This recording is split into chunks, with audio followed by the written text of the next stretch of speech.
Good morning friends, ride with Charlie channel থেকে আমি শুভাশিস তোমাদের সকলকে গ্র্যান্ড ওয়েলকাম জানাচ্ছি একটা ব্র্যান্ড নিউ ভিডিওতে। কাল রাতে বসে বসে হঠাৎ করে ভাবছিলাম যে কোথাও তো বেড়াতে যেতে হবে, যে কোথায় যাওয়া যায়। একে তো বাঙালি, তার উপর আবার বেড়াতে যাওয়া। তাই বেড়াতে যাওয়ার নাম শুনলেই যেটা সবার আগে আমাদের মাথায় আসে সেটা হলো দীঘা, পুরী, দার্জিলিং, অর্থাৎ দীপুদা। তো পুরী আর দার্জিলিংটা কিছুদিন আগেই হয়েছে বন্ধুরা, তো দীঘাটা বহুদিন যাওয়া হয়নি। তাই ঠিক করলাম যে চলো দীঘাতেই বেরিয়ে আসি। তো ভাইকে বললাম, ভাই তোর লাগেজ প্যাক করে নে, আমরা দীঘায় বেরিয়ে আসি। ভাই বলে যে এতজন মিলে দীঘাতে যাবি কী করে, বাইক তো দুটো। আর আমার ছেলে কিন্তু যথেষ্ট বড়, মোটামুটি 11 বছর হয়ে গেছে। আমি বললাম না, কষ্ট করে এদিক ওদিক শেয়ার করে দুটো গাড়িতে শেয়ার করেই চলে যাব। ভাইয়ের ছেলে, ছোটো ভাইয়ের ছেলেকে নিয়ে কোনো সমস্যাই ছিল না।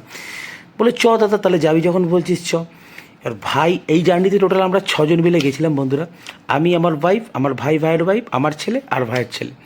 এই 6জন মিলে আমরা সকাল 6:30 নাগাদ স্টার্ট করে পৌঁছে গেছিলাম দীঘাতে মোটামুটি 11:30টার মধ্যে।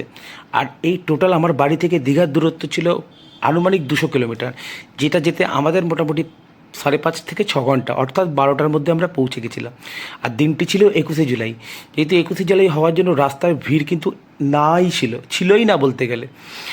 আর আমরা বেরিয়ে যেটা সবচেয়ে মজা আমাদের হয়েছে, আমরা রোদ কিন্তু এই শুরুর দিকে অল্প একটু পেয়েছি, কারণ বাচ্চা নিয়ে যাচ্ছিলাম। রোদ যদি খুব বিশাল পরিমাণে থাকতো আমাদের জার্নিটা খুব প্যাথেটিক হয়ে যেত। দেখো, এই রাস্তা দিয়ে আমরা সবার আগে প্রথমে এই দিল্লি রোডে উঠলাম। এবার এই দিল্লি রোড থেকেই আমরা বাঁদিকে দীঘার উদ্দেশ্যে জার্নি শুরু করলাম। রাস্তা এত ভালো ছিল, রাস্তা তো বরাবরই ভালো, কিন্তু আরও ইদানিংকালে যেন রাস্তার আরও গ্রোথ হয়েছে।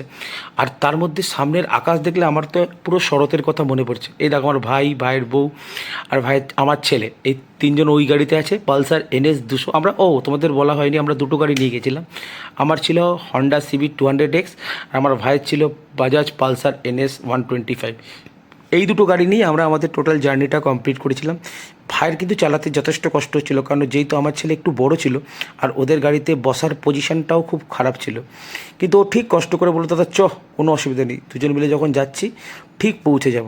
টোটাল রাস্তার ডিস্টেন্স ছিল 200 কিলোমিটার, যেটা পৌঁছাতে আমাদের 5.5 ঘন্টা লেগেছে, সেটা তোমাদের আগেই বলেছি। কিন্তু দুদিকে রাস্তা এত ভালো ছিল, আমার মন মুগ্ধ হয়ে গেছিলো। যাক, তোমরা ভিডিওটা কন্টিনিউ দেখতে থাকো। পরবর্তী ব্লগে আমি ছোট ছোট পার্টে পুরো জার্নিটা তোমাদের সঙ্গে শেয়ার করব। And thank you, keep watching ride with Charlie, এবং বাকি রাস্তাটুকু তোমরা এনজয় করতে থাকো। Thank you.